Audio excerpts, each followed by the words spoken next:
Are you trying to prepare for product sense interviews and failing? You might be making one of these critical mistakes. Most people don't even know that they are making these mistakes. AI is here, competition is fierce. For your dream role, nothing short of your best will do. Hey folks, welcome back to the channel. My name is Balaji. I used to be a product manager at companies such as Microsoft, Shopify, Twitter, now called X, and Pinterest. And I've had offers from companies such as Meta or Facebook, Reddit, and a bunch of others. The topic for today is the top 5 mistakes people are making in product sense interviews and what causes them to fail. And the first one is framework on Rails. Let's go. This is one of the most common mistakes we see in the product sense question, where a candidate is just completely stuck to a framework, very rigid, and is unable to adapt to any probing or any pressure testing from the interviewer. This is likely the result of taking a framework that you've seen online very seriously and thinking that this is the absolute holy grail of how to approach product sense questions. One of the ways in which this mistake shows up is having a metrics section in their framework for taking on a product sense question. Product sense question is likely trying to understand how you would improve a certain product or how you would build a specific product around a certain topic. They're not asking you for metrics right now. They will ask you all of the things related to metrics in the product execution interview, which is specifically trying to understand your analytical thinking. So whenever we see metrics being added to the framework for product sense, it is likely the result of following a framework on Rails. And that usually leads to other issues as well, where candidates, if pushed in a very different direction from what they are currently going in, are usually unable to adapt. The solution to all of this is that you must use frameworks as a toolkit rather than a script. Better so, you want to extract different components of frameworks from different frameworks and add that to your toolkit and use them as necessary depending on what prompt you are given. And how you would choose what framework is required in a dynamic way is a part of product sense, because that is telling us what you think are the main questions that need to be answered for us to reach a good conclusion on this question. So please don't follow a framework on Rails. Put elements of frameworks into your toolkit and dynamically pick what you need based on the question rather than using a framework as a script. The second mistake I see candidates make is not driving the interview.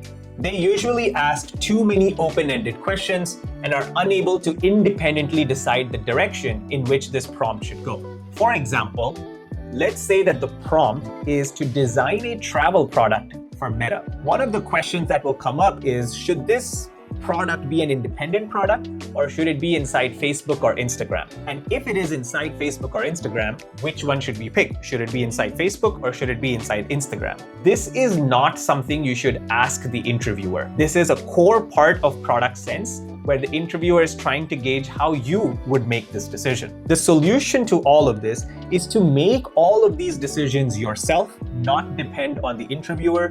Make these decisions very clearly and proactively share your rationale for why you are making the decision in the first place. And lastly, for every question that you ask, ensure that you always have an opening point of view on that. And at best, what you are asking for is a debate or a clarification, not direction. It is okay to ask for redirection or clarification, but you should never ask an open-ended question asking for direction, which basically comes across as, I don't know what to do, please guide me.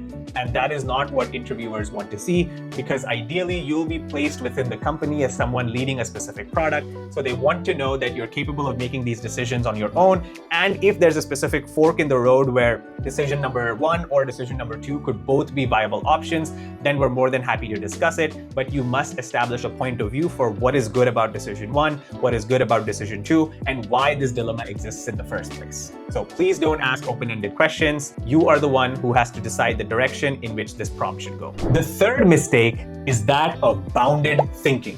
This is a very niche mistake that I see almost every single time. And most candidates who make this mistake, they really are not aware that they're making this mistake. And trust me, if you get out of this mistake, it will really help you separate yourself from all of your competition. What bounded thinking is actually talking about is that oftentimes in these questions, we will see very narrow, very limited thinking. And this likely, in my opinion, stems from one of two things. Number one, either thinking that this interview is like an exam and you forget the real world nature of this question, or second, overuse of rigid frameworks. One of my favorite quotes of all time comes from Reed Hastings, Netflix CEO, who said that Netflix competes with sleep. He's not comparing Netflix to Amazon Prime Video or Hulu. He's saying that anything that prevents people from using Netflix, including the act of sleeping, is competition. That is an example of unbounded thinking. We want to imbibe that level of unbounded thinking into ourselves. Because if we're able to imbibe that level of unbounded thinking, I promise you the direction in which you will start taking all of these prompts will really start to grow, and you're more likely to come up with much more interesting solutions. And we're going to explore some solutions to some common product sense cases in a future video, so definitely subscribe and stick around for that. So to summarize this section, please try to detect if you have bounded thinking. It might actually be hard to self-detect this, but give yourself the freedom to think in every possible direction without taking anything off the table unless we have a very good reason to. The fourth mistake is subjective decision making. The main issue here is that I'll oftentimes see people making decisions based on personal experience rather than user empathy. A good example of this, continuing with the travel product for Meta question, is during the pain point section, I'll often hear pain points that say, when I go on vacation, I really struggle with X, Y, and Z. This really shows a lack of empathy for other users. You are deriving pain points from your own experiences, but not getting into the shoes of other users that you are not and trying to predict what their pain points might be. The reason why this is so important is that the interviewer is trying to find a product manager for a specific role, for a specific project. They want to know that if that product is not something that you specifically need in your life, you will still make great product decisions. It must not be the case that you will make great product decisions only if it is a product that you need in your life. So, very common mistake of making subjective decisions based on personal experience rather than objective decisions based on a specific criteria.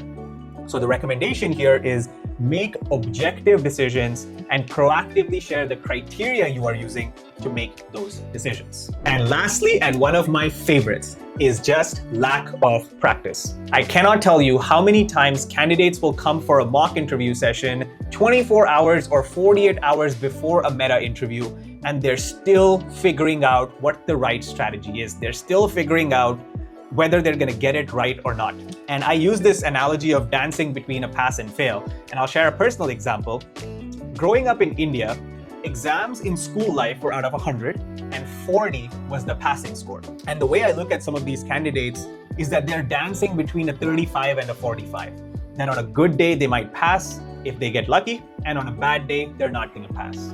That is not the bar. You getting it right once does not mean you are ready to go. That just means you figured it out once. So please don't gamble. Please don't wait for a good interview day, because if you don't make it 6 months, 9 months, 12 months, whatever the individual company's policy is, you're out for that period. It really is not worth it. My recommendation for this is that you must have 10 questions answered flawlessly in a row with the answer not going wrong. And if you're able to do that, that means you are actually ready. And a pressure test that I run for myself is, if I were to be woken up in the middle of the night and asked to do a product sense or product execution or whatever question, do I know how I would go about it? How much does that stress me out? So if you want, I can run this pressure test with you. You can hate me for waking you up in the middle of the night, but that will really be a great indicator for whether you are ready or not. So please get out of this mindset that getting it right once or twice and somehow struggling through it means that you are ready. You are really gambling with that mindset and you're hoping for everything to go well on that day, which it never does. So please raise the bar, evolve into someone who believes that they really need to get 10 flawless answers in a row and pass the middle of the night test. If you're able to do that, then it becomes second nature to you. And then it doesn't matter if it's a Meta interview tomorrow or a different company another day, you'll be prepared for one and all. So those are the top 5 mistakes I noticed in product sense interviews. These are not specific to individual sections, but overall thematic mistakes that affect every single section of the product sense performance. In the future, I'll be creating a video about what people get wrong in individual sections as well. So if that is of interest to you, definitely subscribe and stick around so you get notified when that video comes out. I'll leave you with the main takeaways of everything that we've discussed. I hope that everything we discussed today helps you up-level your product game so that you can get to your dream product role. I'll see you guys on the next one. Bye.